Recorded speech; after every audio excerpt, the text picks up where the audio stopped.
need some music. I just feel very, very excited and happy. And there's just this feeling, when you just sell land. There's a feeling you have when you have sold land. It's a feeling I'm feeling right now. That kind of feeling. When money is resting. Like you don't see the money yet, though, but money is coming. Welcome to the Beetle Show with TMO. I'm so excited to have you all join the show. I am Tope Mark Odigwe, and today's show is very special. So guys, let them see my shirt. Can they see my shirt? Because I'm wearing something that really, really resonates with me right now. So I'm wearing a shirt that says money magnets. And that's the spirit I'm having at the moment. Like everything I'm thinking of is I'm a magnet and I'm attracting money to me. So what are you attracting to yourself? What are your thoughts attracting? What are your actions attracting?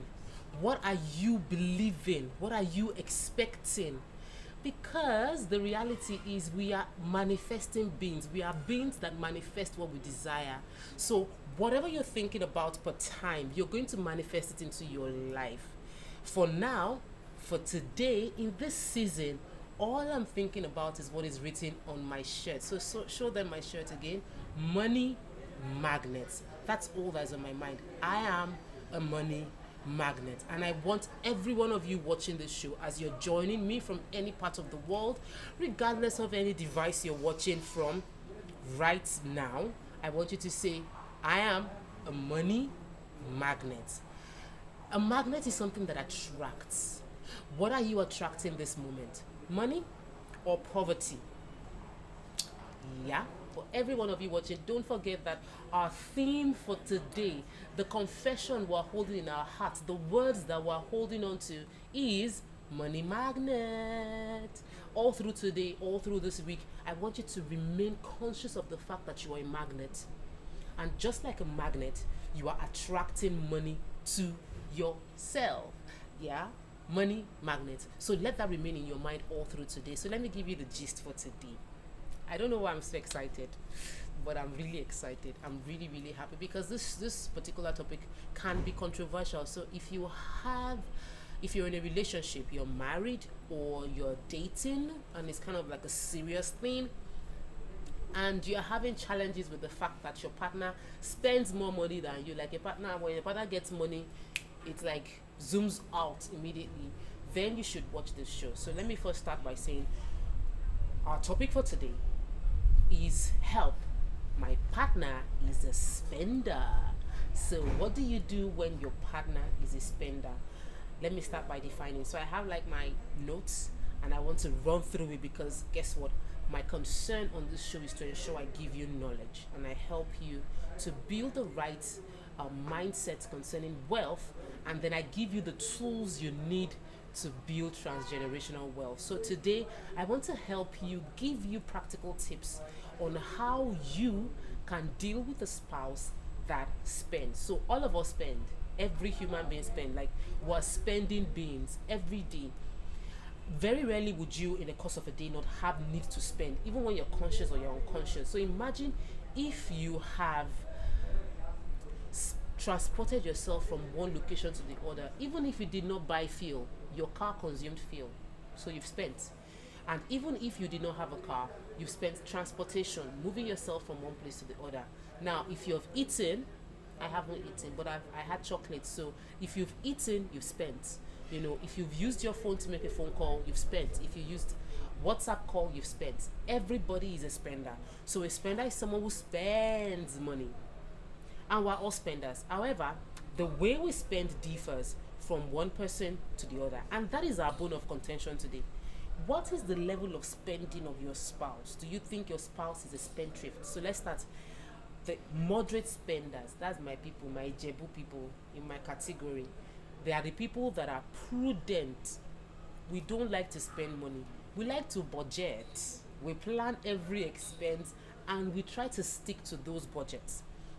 So in my moderate spenders category, I have people that they possess the attributes of saving and spending only when needed. See, I'm the chief of the prudent category. So put it in the comment right now if you are in the prudent category. Are you prudent? Do you think you're one that budgets? Do you think you're one of those that's, you're always saving? You have like your savings account and you don't touch it. Are you one of those that can overlook expenses? Or you are in the second category, not a moderate spender.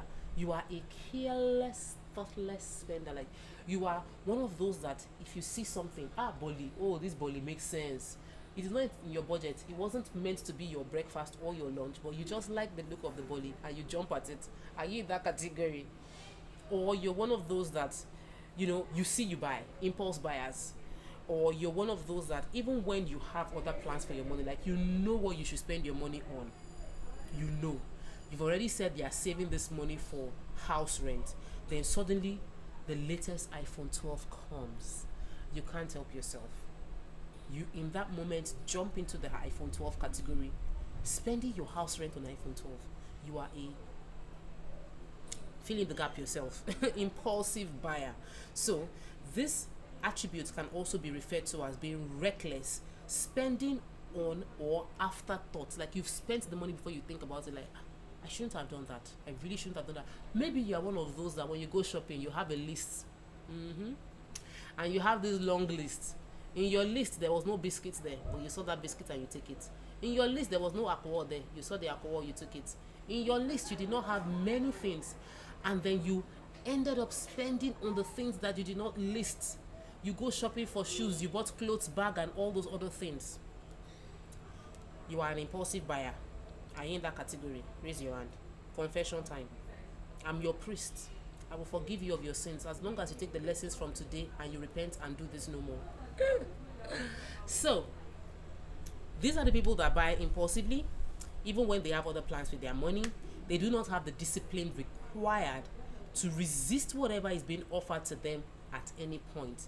They are the ones that when they bring things to your office, male or female, there's some men that they'll bring things to the office and say, buy this for your wife, see this beautiful shoe, buy it. It's not in your plan, no, but you just buy it.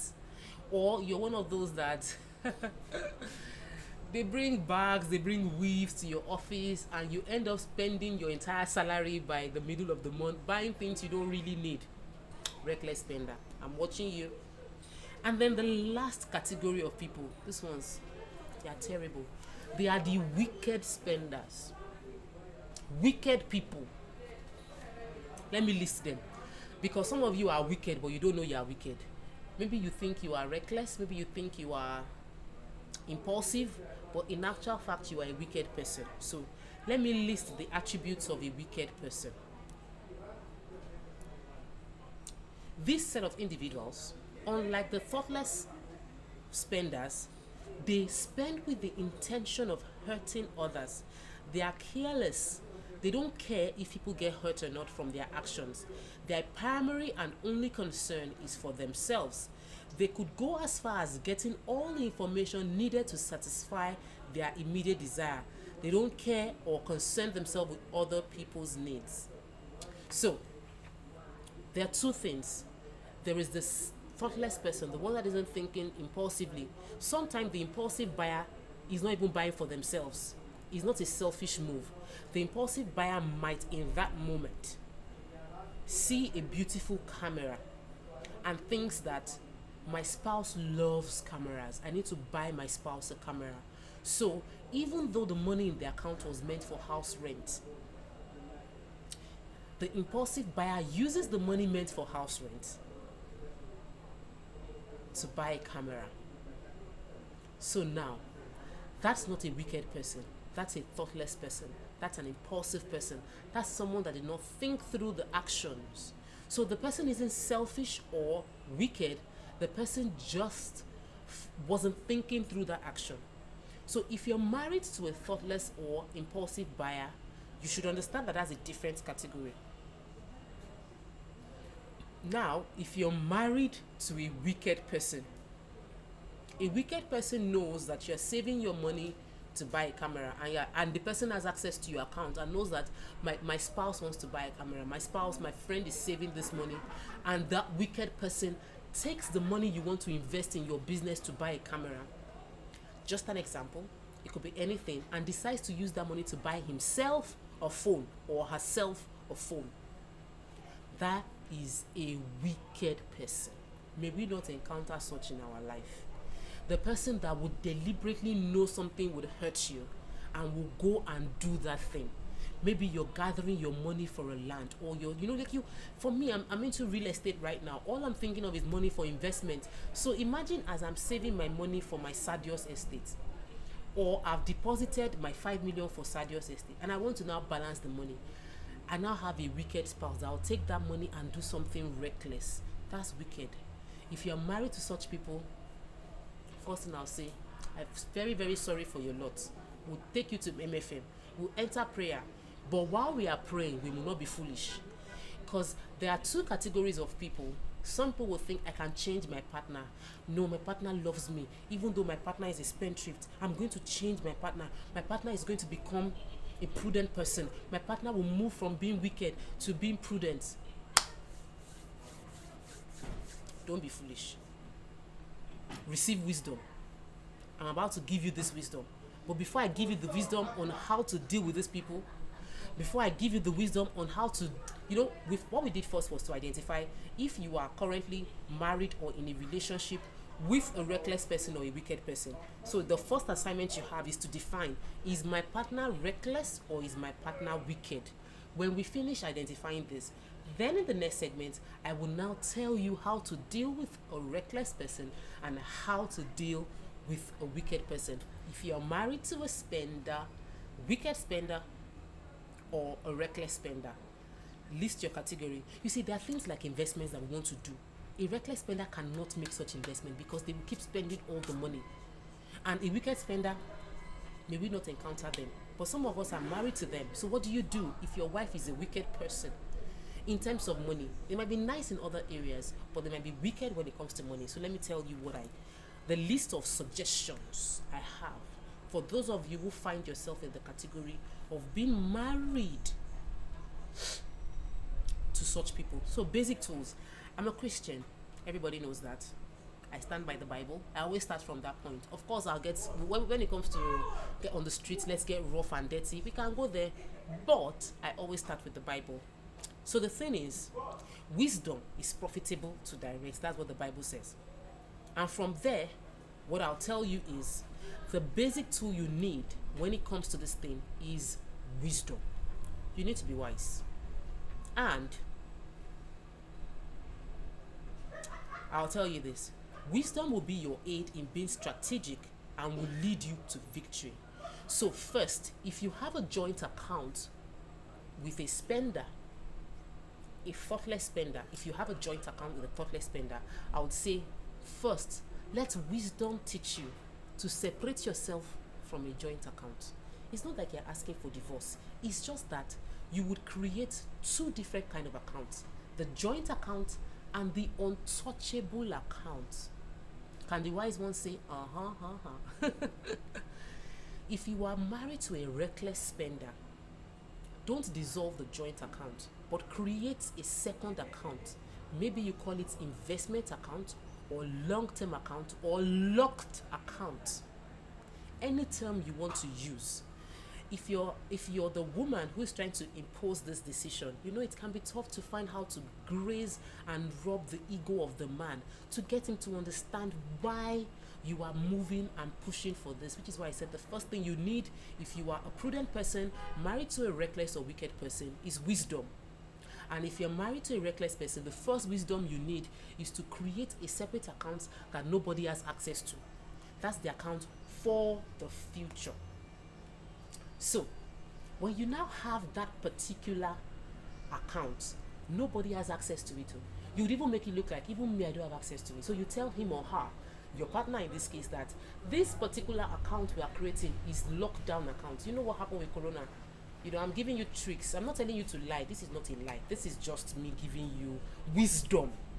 Some people will call it white lie, but me, I'm calling it wisdom. So the wisdom is for you to know that if you marry a reckless person, your future is on a reckless slope. And reckless slope can just lead you into catastrophe. And I don't want catastrophe for you. Our goal here is to help you build transgenerational wealth and build legitimate wealth.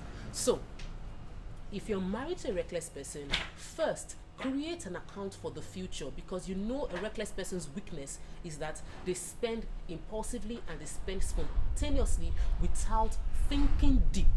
And when they don't think deep, they end up carrying out expenses that they regret. So you don't want somebody to use your house rent to buy fruits, or to use your school fees to buy car.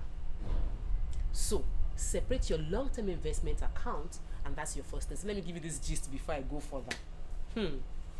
I pray that my cousins are not watching this show, because if they are, they will know that the ones I'm talking about. So I had this aunt. My aunt was given money to go and shop in K2 Market like 20 years ago. Yeah, 20 years ago. So when she got her budget, she was supposed to buy like pepper, buy onions, buy rice, buy all the food stuff as a woman. My aunt got to the market, and my mom gave me this story that my aunt got to the market. After buying onions, she bought pepper, and I think she bought a few other food stuff, but she had not bought tomatoes yet. Then she now walked into the K2 Market. K2 is in Lagos, Nigeria, by the way, if you're watching from outside the country. She now got to Lagos, into the fruit area of K2 Market, and saw mangoes. Now, the mangoes look yummy, beautiful. Shebi madam is supposed to just buy like small mango. She now said, I want the entire basket. I want to buy mango. They said, we don't sell small baskets. You have to buy the entire basket. And my reckless auntie impulsively used the remaining money in her pocket to buy mangoes. So she went home with onions, pepper, and mangoes. Excuse me, where is the tomato she will use to blend the pepper? How is she going to cook for a month? This is not a lie, like I'm telling you true life story. She used the entire money left with her to buy mangoes, and she got home with a basket of mangoes, pepper, and no tomatoes to blend. It's not wickedness, it's just thoughtlessness, it's impulsive buying. So it's not like I'm saying your spouse is a wicked person, but if you are married to such a person, you need to give the person strict budget. If not, you spend your future running around trying to catch up to the person's wild expenditure.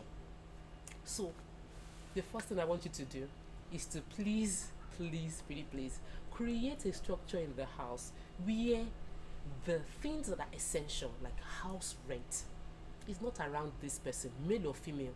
Don't let him or she, she or he, don't let him or she or he have access to essentials. The person mustn't have access to your house rent account. The person mustn't have access to the account that has your children's school fees. The person mustn't have access to your future investment accounts. Are we on the same page? So when we put that one aside, let's now say the second thing you need to do if you're married to a impulsive spender or reckless spender. Enroll them in a money investment or financial management course. There are many of them. You know, another thing I did in this wisdom category, honestly, I got Robert Kiyosaki's audiobooks, and when I'm in the car with my husband, I'll just play the audio. So it's not like I'm teaching him, but invariably he's learning. So wisdom. Don't come and tell your husband or tell your wife that you are reckless, you spend money anyhow. It might lead to antagonism in your relationship. It's not a relationship tip, but I wear many hats, so I can counsel you on relationships, and this is about relationships anyway. But money and how money affects relationship. So if you're married to a reckless spender, you now need to find a way not to make the person feel bad, because money is very sensitive. Your spouse might just flare up and say, oh, because it's your money, Abi. Oh, because you're the one that contributed most to the joint account. Is that why you're behaving like this? If it's my money, I'll spend it anyhow. You don't want that. You don't want money to cause division in your marriage or in your relationship. So you need to find a way that is sensitive and emotionally sensitive, emotionally understanding, to convey to the person knowledge about money. So how I want you to do is introduce to this person subtly, kindly, gently tell the person to read Smart Money book by Arese, or he or she should read Smart Money Tribe by Arese. These are books that are very, very loaded. Or you can tell the person to read Financial Intelligence by Robert Kiyosaki. Now, if you come and meet me and say, Tope, watch this video, TMO, I want you to watch this video about dental hygiene. The moment you say it, I understand. I'm like, you mean my mouth is smelling? Why are you telling me to watch a video about dental hygiene? So if you go and meet your spouse and tell the person, read this book. This book is titled Financial Intelligence. Your spouse will ask you, so you mean to say I am not financially wise? That's not how to go about it. Let me give you the trick. Inside the house, just go on YouTube and play this class, or in the car, just play this CD.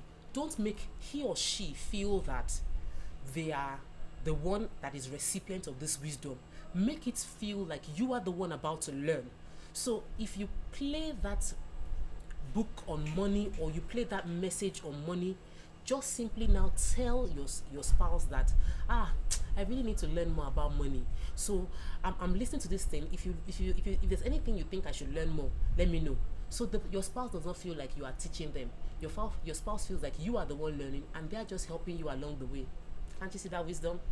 You should pay me tight for that wisdom. It's a very, very good one. It might save your marriage. Don't just throw in that lesson on your spouse. Subtly introduce the information, because wisdom, knowledge is power, and many times our spouses might be reckless because they don't know how to be better. Maybe they grew up in a family where everybody around them spends recklessly. So you need to come from a place of compassion and understanding. Don't come from a place of, I know so much about money, I've listened to TMO on the Beetle show, and now I understand about investment, and now I want you to start investing like this.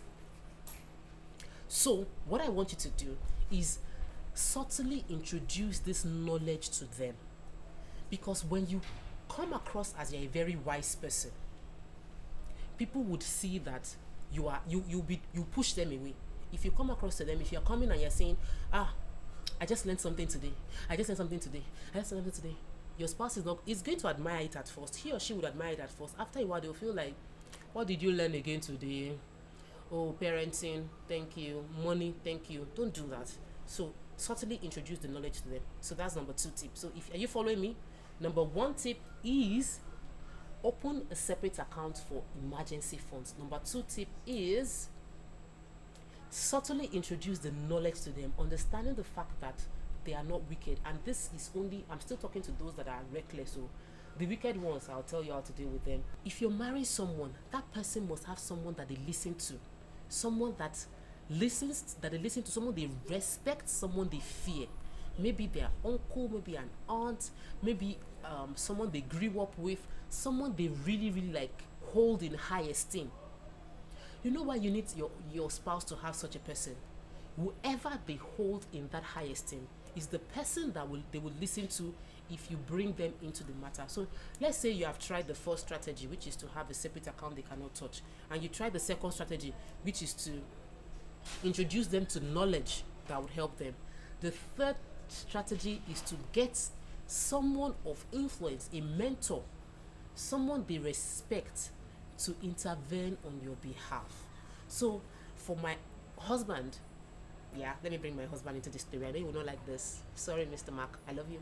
But let me bring my husband into this. If I feel like I have tried everything I can and it's not working, what I will do is to call my husband's brother.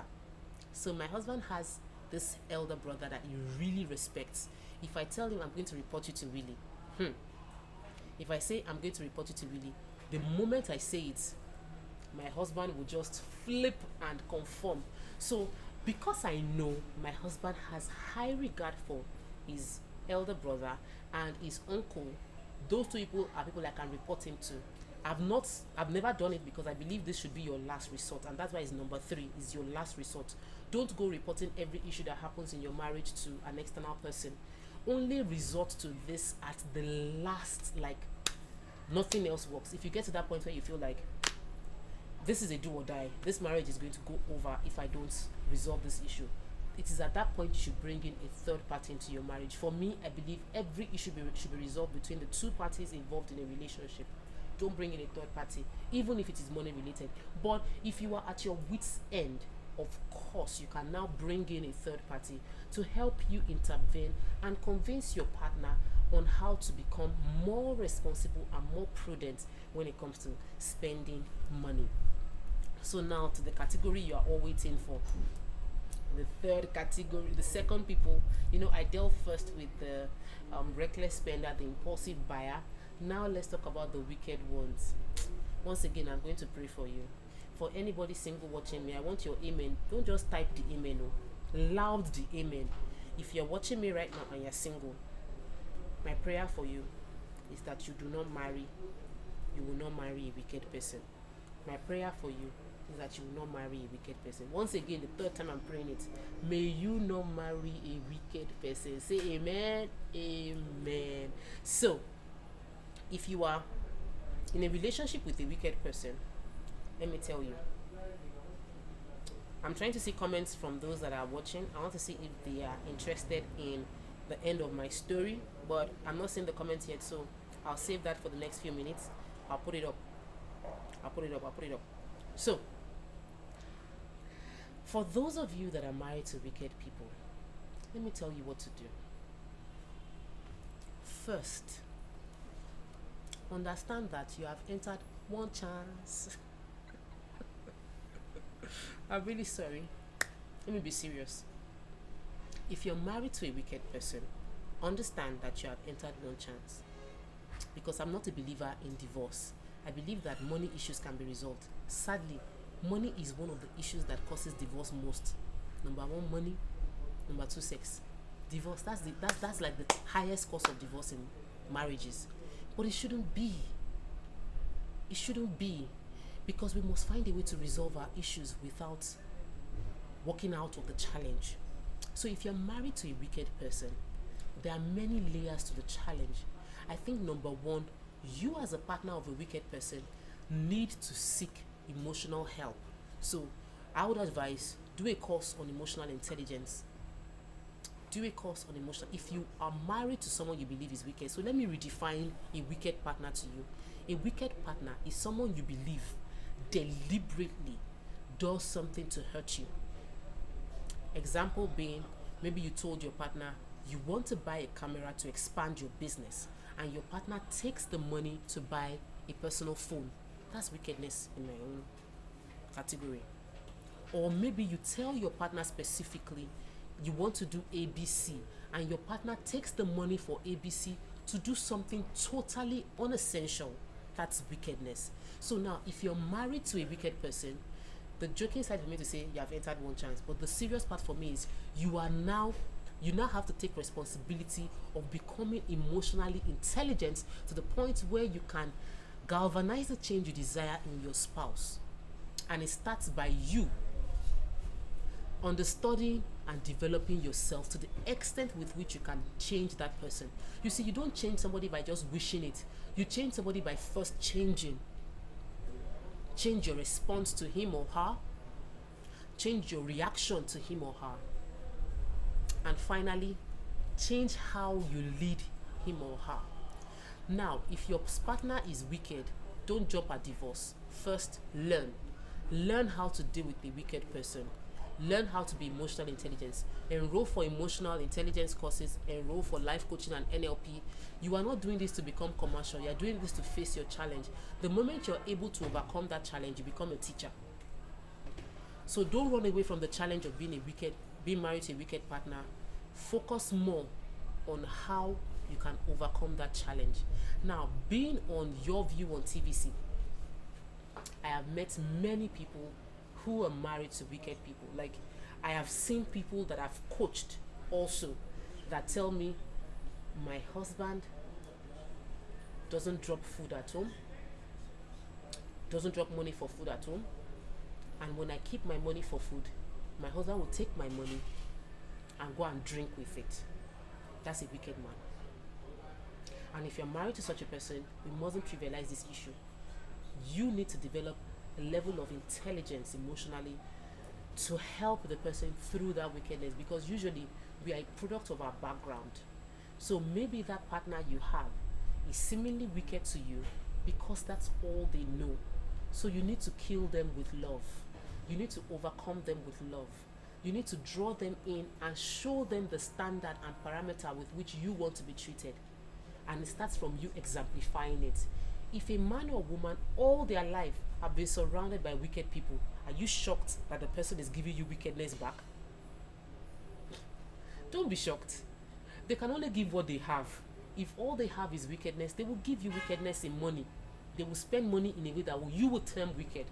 So what do you do when you are in that situation? You will give them other alternatives by showing them love and care. Number two, remember, I'm a Christian and I'm a spiritual person. So be you Christian or Muslim, enter prayer. There is nothing you cannot resolve on your knees, guys. Male or female, if you're already married to someone you believe is wicked in terms of expenditure, then you must become the prayer warrior of your family to fight. Because sometimes the things that they are displaying are out of their control. Like, it's not like they deliberately want to hurt you. Sometimes you see that they would come and apologize to you after doing something terrible. So what do? Come back, kneel down, pray, raise an altar, and stand in the gap for your family. Because money can break your home. And if you don't want money to break your home, if you're married to a wicked spender, pray for your spender. Pray for that person and pray that God would direct you and direct that person and bring your family deliverance. Because it is essential. It is so essential that your future is precarious if your partner can't be prudent and plan. You see, this show is about helping you to make more money and multiply your money and invest this money wisely. This show and my burden is to help you build transgenerational wealth. And you cannot do this if you are married to a spender. So it is essential for me to give you the tools and resources to help you move your partner from being a spender to being a prudent saver that can plan for the future. So let me say this. All is not lost. If you are married to someone who is a spender, don't feel like, yeah, don't panic, don't overreact. Because I am on the other side of the spectrum. I am so prudent that my husband is concerned for me. So don't think that being prudent or saving is the best thing. I am too prudent. Live. Like, let me give you this story. Right now, as you are watching this show, I haven't eaten all day. And it is because I was calculating that what's the cost of eating where I saw. And because I did not want to spend the money, the Ijebu in me did not want to spend money. I remained hungry till now. So I got to the GTX home and I was supposed to buy pounded yam. But I'm like, maybe I should get accountants to buy it for me. I will not spend my money. So some people are on the other end of being prudent. They are so prudent that they will starve, they will give themselves ulcer because they don't want to spend money. So don't look at it and think that my spouse is a spender. Oh, I want to become like TMO, I want to become prudent. Some of us, we are also like what the Ijebu of Ijebu family. So we are also trying to find a way to spend a bit, but just within budget. So all is not lost if you're married to a spender. All you just need to do is create a strategy for the future. It's the Beetle Show with TMO, and I am here to give you value. And I have 3 categories of spenders. So if your partner falls in this category, I'm going to tell you how to deal with the situation. There are 3 categories. Number 1, the first category of spender is the prudent person who is very careful, moderate spender, plans a budget, stick to the budget. Number 2, the second category of spender is the one who is a bit reckless and thoughtless and very, very spontaneous. They just see something and they possibly buy it. And number 3, the wicked spender, the person who seemingly knows you have a plan for your money but takes your money and buys something that is reckless. So any of this category, I want to tell you 3 things to do if your partner falls in the category of being a reckless, impulsive buyer. Number 1, if your partner is reckless or impulsive, create an account that is expedient, untouchable. This is your lockdown account. This account is for your essential needs. So let's say your house rent, your school fees, your future savings for a house or to invest. That account, your partner must not have access to it. Both of you must find a way to get he or she to agree that this account won't touch it. So that account is separate, so that impulsively he or she doesn't venture into your future account or your house rent account or your expedient special account.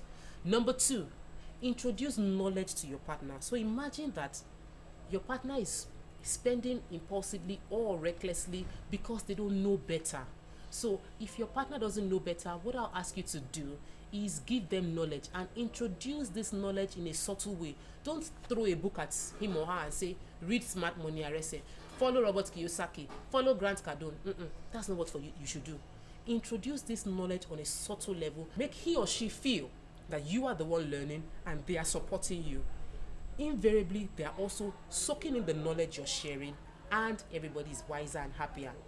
Number 3, find the mentor or someone they really, really respect and admire, and ensure that that person can intervene for you. Now, believe me, I said this is your last resort. Don't bring in a third party into your marriage or into your relationship. Ensure that this is the least you follow. Find someone that they admire and respect, and ensure that that person is the one they will talk to. So these are the 3 things you should do if you are in a relationship or you're married to a spender who is seemingly reckless or impulsive in spending money. Now, the second category of spenders are the wicked ones. And really, my heart goes out to any one of you married to a wicked spender. But what I said is, try these 3 things if you're married to a wicked person, and move into number 4, which for me is key. Whether you're a Christian or a Muslim, take it to your knees. Pray about this situation. If you're married to someone that you think is wicked, pray. Prayer is the key. Prayer is the master key. There is nothing prayer cannot do, believe me. Pray about it. Pray that God will give you the wisdom to deal with this person. Pray that God will guide you as you deal with this person. More than any other thing, pray that God will touch this person to change, because only God changes people. You can influence, but you cannot change. And like I said, do the first 3 things you will do if you're married to a reckless person, and then enter prayer zone, because your own case is wicked. Number 5, if you're married to a wicked person or you're in a relationship with a wicked person, what I want you to do is become. Change doesn't happen because you desire it. Change would only happen if you become the person that can galvanize the change. And that's all for today's show. Thank you so much for your time. I appreciate you. I love you all. Keep investing in yourself, and most importantly, keep growing. Bye. See you next week.